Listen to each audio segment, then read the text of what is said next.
दोस्तों हम सब अपने स्कूल कॉलेज और पूरे के पूरे फॉर्मल एजुकेशन के पीरियड में अपनी लाइफ के 20 साल से भी ज्यादा का टाइम स्पेंड करके कई सारी चीजें सीखते हैं, जैसे कि maths, chemistry, accounts, medical, engineering और भी बहुत कुछ। और ये सब हम सीखते हैं ताकि हमें एक अच्छी जॉब मिल जाए और उससे खूब सारा पैसा कमा पाए। पर दोस्तों इन पैसों को मैनेज कैसे करना है, ये आपने कभी सोचा है? पैसा एक्चुअल में काम कैसे करता है और हमारी लाइफ के ऊपर इसका कितना इम्पैक्ट पड़ता है, इसके बारे में हमें कोई भी नहीं बताता है, जो बिल्कुल सच है। क्योंकि दोस्तों फाइनेंशियल एजुकेशन एक सेल्फ लर्निंग टॉपिक है जिसको आपको खुद ही सीखना पड़ता है। दोस्तों अगर आप यंग हो और आपने हाल ही में कमाना शुरू किया है और आप अपने फाइनेंशियल फ्यूचर को सिक्योर करना चाहते हो, या फिर ऐसा हो सकता है कि आप अपनी लाइफ की उस स्टेज पर हो जहाँ पर आप अपने पैसों का कंट्रोल अपने हाथ में लेना चाहते हो, पर आपके पास कोई आइडिया ही नहीं है कि आप ये कैसे करोगे। आपको इन्वेस्टिंग, स्टॉक मार्केट, इन सब के बारे में कुछ पता ही नहीं है। पर अगर आप इन सब चीजों के बारे में जानना चाहते हो तो ये वीडियो सिर्फ और सिर्फ आप ही के लिए, जहाँ पर मैं आपको ऑथर पीटर लिंच की एक amazing book learn to earn से इन्वेस्टिंग और स्टॉक मार्केट से रिलेटेड कई अमेजिंग लेसन्स को शेयर करूंगा, जिसको एक छोटे बच्चे से लेकर बड़े तक सभी आसानी से समझ सकते हैं। और इससे आपका कॉन्फिडेंस भी बहुत ज्यादा बूस्ट होगा और आप अपनी इन्वेस्टिंग की जर्नी को स्टार्ट कर सकते हैं। पीटर लिंच, जिन्होंने फिडेलिटी म्यूचुअल फंड को सिर्फ 13 साल की उम्र में 18 मिलियन से लेकर 14 बिलियन तक ग्रो किया। वैसे तो दोस्तों ये बुक यूएस मार्केट की स्टडी पर बेस्ड है, बट ये हम इंडियंस के लिए भी बहुत ज्यादा फायदेमंद है, क्योंकि दोस्तों फाइनेंस और इन्वेस्टिंग के प्रिंसिपल्स दुनिया भर के अंदर सेम ही रहते हैं। अगर आप अपने पैसों को मल्टीप्लाई करना चाहते हो और अमीर बनना चाहते हो और ये सीखना चाहते हो कि पैसा आखिर काम कैसे करता है, तो आपको मैं स्टेप बाय स्टेप इस प्रोसेस के बारे में बताऊंगा, जिससे आप कॉन्फिडेंटली अपने पैसों को इन्वेस्ट कर पाओगे। तो दोस्तों इस वीडियो को आखिरी तक जरूर देखिएगा। Lesson number 1, what to do with your money, choose wisely. दोस्तों जब भी आपके पास पैसा आने लगता है या फिर आपकी न्यू जॉब लगती है, आपके अकाउंट में सैलरी क्रेडिट होने लगती है, तो आप इस पैसों को कैसे यूज करते हो? आपके पास इसके कई सारे ऑप्शंस मौजूद रहते हैं। या तो आप उन पैसों से अपनी लाइफ को एंजॉय कर सकते हो, महंगी चीजें खरीद सकते हो, नया आईफोन ले सकते हो, नई कार ले सकते हो, और अगर आपका सपना था कि आपके पास एक लग्जरियस घर हो तो आप उसको खरीद सकते हो। आप कहीं पर भी घूमने जा सकते हो। अगर आप हमेशा अपने दोस्तों के साथ एक रोड ट्रिप पर जाना चाहते थे तो आप वो भी कर सकते हो। इन शॉर्ट आप अपने सारे पैसों से अपने एक्सपेंसेस को बियर कर सकते हो और अपनी पूरी लाइफ एंजॉय कर सकते हो। और दूसरा तरीका यह है कि आप इन पैसों को सेव कर सकते हो, अपना सारा पैसा कैश में कन्वर्ट करके एक गुल्लक में जमा करके रख सकते हो। बट मेरे ख्याल से आप ऐसा नहीं करते होंगे, क्योंकि आजकल लोग बैंक्स में अपने पैसों को सेव करते हैं, जहाँ पर उन्हें मैक्सिमम 2 से 3% का इंटरेस्ट मिल जाता है, जो प्रैक्टिकली अगर देखा जाए तो कुछ भी नहीं है। इसलिए ऑथर कहते हैं कि अपने पैसों को ग्रो करने का ये सबसे खराब तरीका है। दोस्तों अपने पैसों को एक बैंक में सेव रखने से आपका पैसा कभी भी ग्रो नहीं होने वाला है, क्योंकि महंगाई तो अपनी स्पीड से ऊपर जाती रहेगी और आपका पैसा उस रेट से ग्रो नहीं होगा और वहीं का वहीं रह जाएगा। तो दोस्तों इस तरीके से आप अपना 2 तरीके से लॉस करवा रहे हो। एक तो कैश रखने से आप अपनी कंट्री को इंक्रीज करने में कोई भी हेल्प नहीं कर रहे हो, दूसरा आपके पैसों की वैल्यू और कम होती जा रही है। और दोस्तों इन सबसे बचने का सिर्फ एक ही रास्ता है और वो है इन्वेस्टिंग, जिससे आप इन दोनों लॉस से बहुत आसान तरीके से बच सकते हो। और इन्वेस्टिंग से आपकी कंट्री की इकोनॉमी भी इंक्रीज होगी और साथ ही साथ आपके पैसों की वैल्यू भी बढ़ती रहेगी। अब दोस्तों आप समझ गए होंगे कि आपको इन्वेस्टिंग की जरूरत क्यों है। तो चलिए बात करते हैं कि आप कहां पर अपने पैसों को इन्वेस्ट कर सकते हैं। Lesson number 2, investment options. दोस्तों ऑथर इस बुक के अंदर हमें टोटल 5 इन्वेस्टमेंट ऑप्शंस बताते हैं, जिसके अंदर हम अपना पैसा इन्वेस्ट कर सकते हैं। पहला है सेविंग अकाउंट। जैसे कि दोस्तों हमने ऑलरेडी अभी डिस्कस किया है कि अगर आप अपने पैसों को सेव करना चाहते हो जिसकी वैल्यू ग्रो हो और आप फ्यूचर के अंदर उस पैसों को यूज कर पाओ, तो किसी भी बैंक या फिर सेविंग अकाउंट में अपना पैसा सेव करना सबसे गलत ऑप्शन है। जिसका रीजन ये है कि बैंक बहुत ही कम इंटरेस्ट देती है, जो कि इन्फ्लेशन को बीट भी नहीं कर पाता है। हाँ ये बात अलग है कि आप अपनी रेगुलर एक्सपेंसेस को मैनेज करने के लिए, पेमेंट करने के लिए बैंक का यूज कर सकते हो, पर सेविंग्स के लिए बिल्कुल भी नहीं। सेकंड,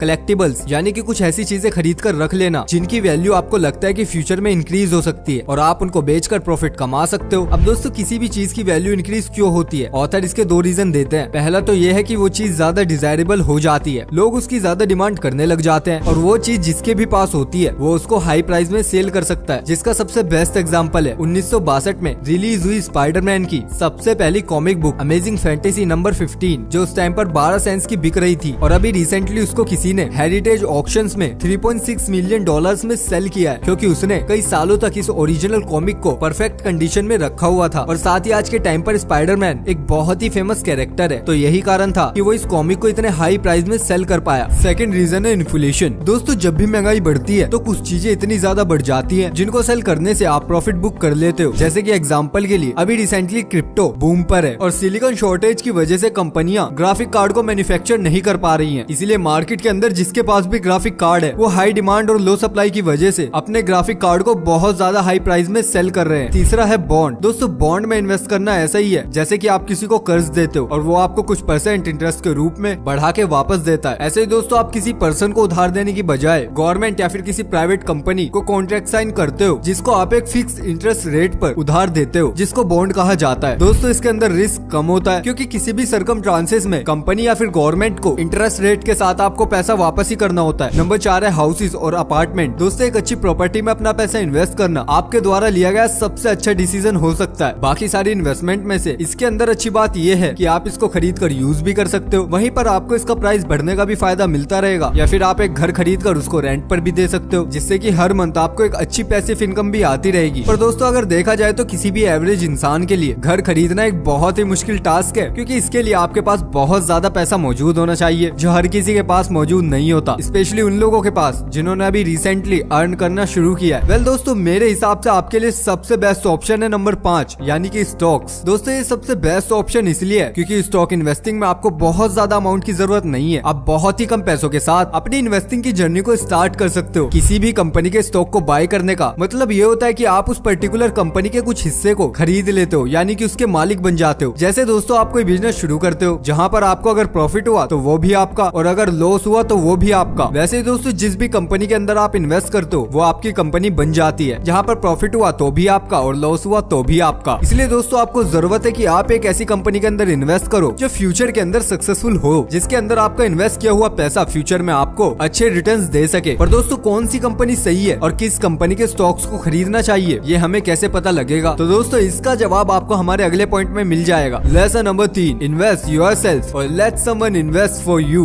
दोस्तों जब भी स्टॉक इन्वेस्टिंग की बात आती है तो लोग बहुत ही ज्यादा कंफ्यूज हो जाते हैं। बहुत सारी ऐसी टर्म्स होती है जो उनको समझ नहीं आती क्योंकि स्कूल और कॉलेज में तो कभी इसके बारे में सिखाया ही नहीं गया, या अगर सिखाया भी जाता है तो उसको प्रैक्टिकली रियल वर्ल्ड में कैसे अप्लाई कर सकते हैं इसके बारे में नहीं बताया जाता। इसलिए बहुत से लोगों को स्टॉक मार्केट के अंदर इन्वेस्ट करना एक बहुत ही बड़ा हेडेक लगता है। तो दोस्तों ऐसे लोगों के लिए म्यूचुअल फंड या फिर इंडेक्स फंड सबसे बेस्ट होता है। जो लोग इन्वेस्ट तो करना चाहते हैं पर उनको कंपनी की बैलेंस शीट समझ नहीं आती और ना ही उनको इसे समझने में कोई इंटरेस्ट है, इसलिए आप अपना पैसा एक म्यूचुअल फंड के अंदर इन्वेस्ट कर देते हो जो कि बहुत सारी कंपनियों के स्टॉक्स का एक कलेक्शन होता है जिस फंड में बहुत सारे लोग इन्वेस्ट करते हैं और उसको एक फंड मैनेजर हैंडल करता है जिसके पास लगभग इन्वेस्टिंग की सारी ही नॉलेज मौजूद होती है। उनके पास वो सारे रिसोर्सेज अवेलेबल होते हैं जिसकी हेल्प से वो अपनी इंटेलिजेंस के अकॉर्डिंग अपना पैसा इन्वेस्ट करता है और इसमें आपको कोई मेहनत भी नहीं करनी पड़ती, जिसके बदले में वो आपसे थोड़ी सी फीस चार्ज करता है। पर दोस्तों ऐसा भी नहीं है कि आप किसी भी फंड में इन्वेस्ट कर दो। आपको फंड को चूज करने से पहले उसके बारे में भी रिसर्च करना बहुत जरूरी है, जैसे कि उस फंड का ट्रैक रिकॉर्ड क्या है, उस फंड का फंड मैनेजर कौन है और वो कितना पैसा कमीशन के रूप में ले रहे हैं। क्योंकि दोस्तों जाहिर सी बात है कि आप अपने खून पसीने से कमाया हुआ पैसा किसी और के हाथ में दे रहे हो। जो बंदा आपके लिए उसको स्टॉक मार्केट के अंदर इन्वेस्ट कर रहा है उसके पास आपसे ज्यादा नॉलेज हो सकती है, पर इसका मतलब ये बिल्कुल नहीं है कि आप उनके ऊपर आंख बंद कर भरोसा कर दो। आपका पैसा कहाँ पर इन्वेस्ट हो रहा है, वो कंपनी करती क्या है, आपको इन सब के बारे में अच्छे से पता होना चाहिए। तब जाकर आपको अपनी इन्वेस्टमेंट के ऊपर कॉन्फिडेंस होगा और आप लॉन्ग टर्म के लिए इन्वेस्टेड रहने पर मोटिवेट भी रहोगे। और साथ ही साथ आप खुद की फाइनेंशियल नॉलेज को भी इंक्रीज करना स्टार्ट कर दो, क्योंकि इससे दोस्तों आप पैसों को अच्छे से हैंडल कर पाओगे। उसके लिए आप इस तरीके की बुक्स को पढ़ सकते हो, और अगर आपको पढ़ने में दिक्कत होती है तो उसका सबसे बेस्ट तरीका है कि आप ऑडियो बुक सुनो। दोस्तों ऑडियो बुक का फायदा ये होता है कि आप घूमते फिरते या फिर कोई भी काम करते हुए उसको सुन सकते हो। और दोस्तों इन बुक्स को सुनने के लिए आप कुकू FM को डाउनलोड कर सकते हो, जिसको डाउनलोड करने का लिंक आपको डिस्क्रिप्शन बॉक्स में मिल जाएगा। दोस्तों कुकू FM इंडिया का रीडिंग बुक प्लेटफॉर्म है जहाँ पर आपको 1000 आवर्स से भी ज्यादा का कंटेंट मिल जाएगा, और कुकू FM के अंदर आपको हर एक लैंग्वेज में बुक्स मिल जाती है। तो दोस्तों अब इंग्लिश एक बैरियर नहीं है, आप अपनी कोई भी फेवरेट बुक अपनी भाषा में सुन सकते हो। Lesson number 4, picking your on stocks. अपने आप एक स्टॉक को पिक करना जहाँ पर आप कॉन्फिडेंटली इन्वेस्ट कर सको। दोस्तों इसके अंदर अच्छी खासी मेहनत लगती है। यहाँ पर आप पैसा कमाने की सोच रहे हो और आप ये बात तो बहुत अच्छे से जानते होंगे कि बिना मेहनत के पैसा नहीं कमाया जा सकता, और आपको ये बात जाननी होगी कि इस दुनिया के अंदर ऐसा कोई भी इन्वेस्टर नहीं है जिसका 100% विन रेट रहा हो। वेल दोस्तों इस सदी के ग्रेटेस्ट इन्वेस्टर वॉरेन बफेट ने भी अपने इन्वेस्टिंग करियर में बहुत सारी मिस्टेक्स की हैं, जिससे उन्हें बहुत ही ज्यादा लॉस मिला। इसीलिए किसी भी कंपनी के स्टॉक को चूज करते टाइम आपको बहुत ज्यादा ध्यान देने की जरूरत है। दोस्तों ऑथर हमें 5 तरीके बताते हैं जिससे कि हम स्टॉक को पिक कर सकते हैं। पहला है डार्ट मेथड, जहाँ पर आप रैंडमली किसी भी कंपनी को चूज कर लेते हो। ये ऐसा है कि जैसे आपके सामने बहुत सारी कंपनीज हैं और आप बिना किसी एक कंपनी को टारगेट किए हवा में ही तीर चला देते हो, और तुक्के में वो जिस भी कंपनी पर लग जाता है आप उस कंपनी में अपना पैसा इन्वेस्ट कर लेते हो, जो सुनने में आपको बहुत ही अजीब लग रहा होगा। पर दोस्तों आप जानकर हैरान हो जाओगे कि कई लोग एक्चुअल में इस तरीके से ही इन्वेस्ट करते हैं। वो अपने फोन में अपने ऐप को ओपन करते हैं और कई सारी सारी कंपनीज में से किसी एक कंपनी को पिक कर लेते हैं और ये देखते हैं कि वो कंपनी तो अच्छा परफॉर्म कर रही है और बिना किसी और इन्फॉर्मेशन के वो उस कंपनी के अंदर इन्वेस्ट कर देते हैं। दोस्तों ऑथर कहते हैं कि इस मेथड का यूज करने से अच्छा है कि आप अपने पैसे किसी म्यूचुअल फंड के अंदर ही इन्वेस्ट कर दो। सेकंड मेथड है हॉट टिप्स, जहां पर आपका कोई करीबी दोस्त या फिर आपका कोई फैमिली मेंबर आपको किसी स्टॉक में इन्वेस्ट करने के लिए सलाह देता है और बिना किसी रिसर्च के आप अपने रिलेशन के ट्रस्ट पर अपना पैसा उसके अंदर इन्वेस्ट कर देते हो। जहां फोमो के चक्कर में आपको डर होता है कि अगर आपने इनकी बात नहीं मानी तो आप कई सारा पॉसिबल प्रॉफिट लॉस कर दोगे। बस यही सोचकर आप अपना कीमती पैसा किसी ऐसी चीज में इन्वेस्ट कर देते हो जिसके बारे में आपको कुछ भी पता नहीं होता। थर्ड है एजुकेटेड टिप्स। दोस्तों यहाँ पर आप ऐसे लोगों की बातों में आ जाते हो जो देखने में तो बहुत ज्यादा समझदार और एजुकेटेड लग रहे होते हैं, जैसे कि आपने टीवी या फिर इंटरनेट पर किसी को देख लिया जो आपको किसी कंपनी के स्टॉक्स को रिकमेंड कर रहा है। और हाँ दोस्तों, इसके अंदर यूट्यूब भी शामिल है। आप किसी ऐसे यूट्यूबर या फिर सेलिब्रिटी की बात सुनकर ये सोचते हो कि ये तो आपसे बहुत ज्यादा सक्सेसफुल और समझदार है और अगर वो आपको कोई स्टॉक लेने के लिए कह रहा है तो उसके पीछे जरूर कोई रीजन होगा जो हो सकता है कि सच में हो सकता है कि वो आदमी उस टाइम पर सही कह रहा हो। लेकिन दोस्तों एक्सपर्ट्स के रीजन चेंज होते रहते हैं जो आपको ये तो बता देते हैं कि किस स्टॉक में इन्वेस्ट करना है, पर दोस्तों जब इनको सेल करने की बारी आती है तो शायद आपको कोई खबर भी नहीं होती। Number 4, brokers buy list. Usually stock brokers अपने एक्सपीरियंसेस और रिसेंट ट्रांजेक्शन को अपडेट करते रहते हैं जिससे कि उनको ये पता चलता रहता है कि कौन सा स्टॉक मार्केट के अंदर ट्रेंड पर चल रहा है और कौन क्या खरीद रहा है, जिसको कम्प्लीटली एनालाइज करने के बाद ब्रोकरेज फर्म आपको रिकमेंडेशन देती है कि ये वाला स्टॉक खरीद लो, ये अच्छा चल रहा है, वो वाला स्टॉक खरीद लो, उसके रिटर्न बहुत ही ज्यादा अच्छे हैं और भी बहुत कुछ। यहाँ पर वो कंपनी के इनसाइड भी शेयर करते हैं कि उनकी फ्यूचर प्रोजेक्शन क्या है और आपको ये बताते हैं कि आपको बाय करना है या फिर sell. Number 5, doing your own research. Author इसको highest form of stock picking कहते हैं, जहाँ पर आप अपने एक्सपीरियंस और रिसर्च के बेसिस पर किसी कंपनी के स्टॉक को पिक करते हो और आप जितना ज्यादा उस कंपनी के बारे में जानोगे आपको बाकी लोगों के ओपिनियंस पर उतना कम डिपेंड रहना पड़ेगा। और ऑथर ये कहते हैं कि किसी भी कंपनी को पिक करने का सबसे बेस्ट तरीका है कि आप अपने आसपास ये देखो कि आप किन प्रोडक्ट्स का सबसे ज्यादा इस्तेमाल करते हो और कितने टाइम से करते आ रहे हो और वो किन कंपनीज के हैं और बस उन कंपनीज के बारे में जानो और उनके अंदर इन्वेस्ट कर दो। फॉर एग्जाम्पल आप छोटी छोटी चीजों पर ध्यान दो कि आप किस कंपनी के प्रोडक्ट का